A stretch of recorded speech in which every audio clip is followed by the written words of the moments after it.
Here's my video review for Guillermo del Toro's Nightmare Alley. This is, of course, directed, written, and produced by him. And it's basically a story taking place during the late 30s through the early 40s, in the time where, circus trains would bring along, a freak show, basically, for entertainment for people during that horrible time of in between the Depression and the war.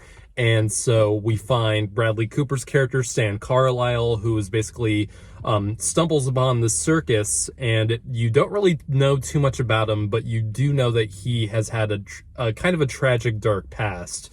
And he becomes a worker for the circus, and he befriends some of the freaks or the people who work the circus, and he ends up making his own business with Rooney Mara's character, who has does the electricity thing where it looks like she's being electrocuted, one of those things, and they kind of go off on their own, and then Stan Carlisle comes across Cate Blanchett's character, and ensues a plot of betrayal and regret and grief, and just a really dark path awaits them. This is a movie that I didn't really know what it was about, and that is one of the good things about this movie. You don't really know where it's going half the time, and especially when it gets to the third act, and that's when this movie becomes something else. But it works because you could see it coming if you were looking at all the pieces being placed on the board. Like, you could easily understand why everything goes really wild in the third act. And one of the great things about Guillermo del Toro as a director is that even when his movies aren't amazing, like Crimson Peak is not that great, Mimic, some of his lesser movies like that, like, you could still tell that he was passionate about it, and he really does. Every time he directs something, he brings a sense of wonder and mystery to it that really draws you in, even if it doesn't always end up to a satisfying result. And this movie is kind of like that. I was not in love with this movie like I thought it would be, because I am a huge fan of Del Toro. Someone's car is going off. Excuse that.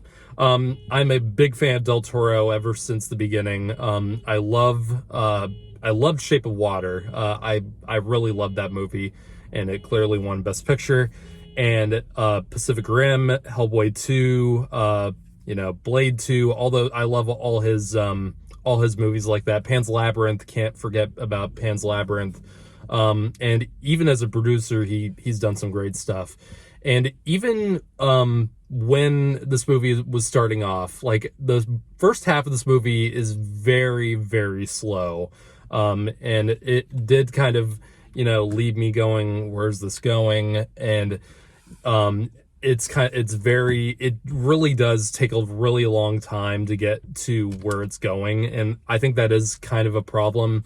It does take too long to really get to the point of the story.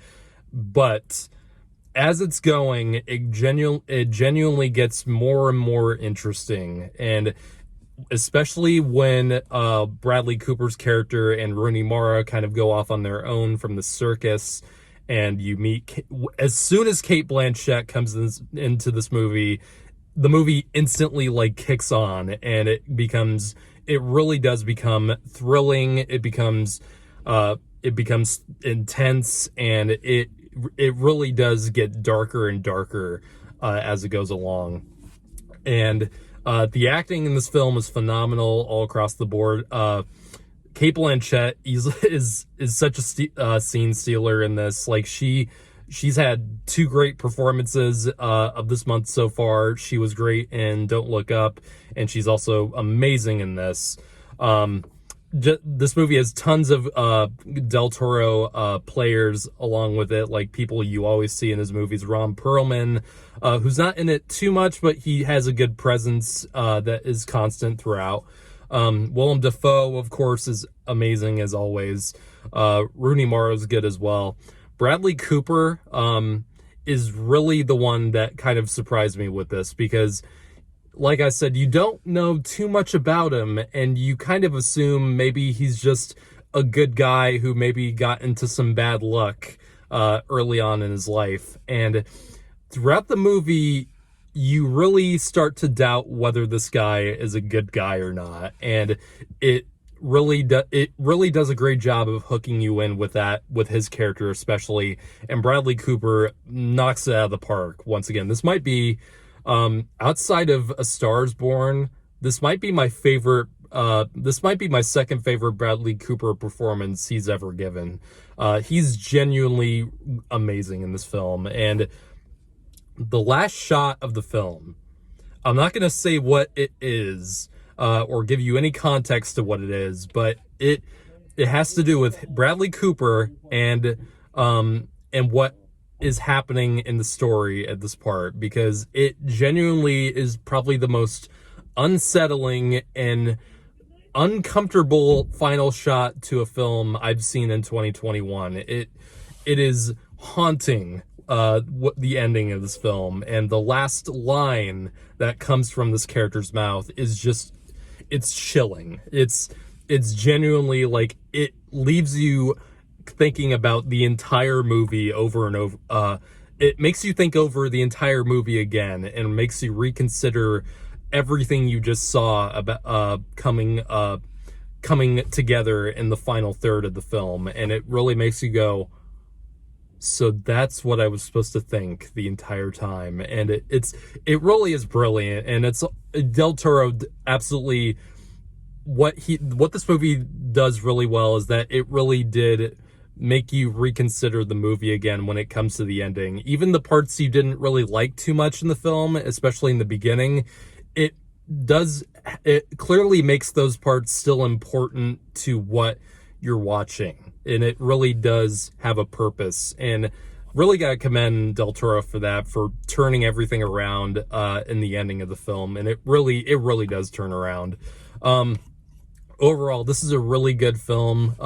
It's not one of my favorite Del Toro movies, but it was still really worth watching. And there's things about this film that I'm gonna be thinking about for a few days, and especially that ending and how it just made me look at the film completely differently. And that's like a magician's act. When that happens, like, it's kind of like Parasite, how that movie completely turns on its head.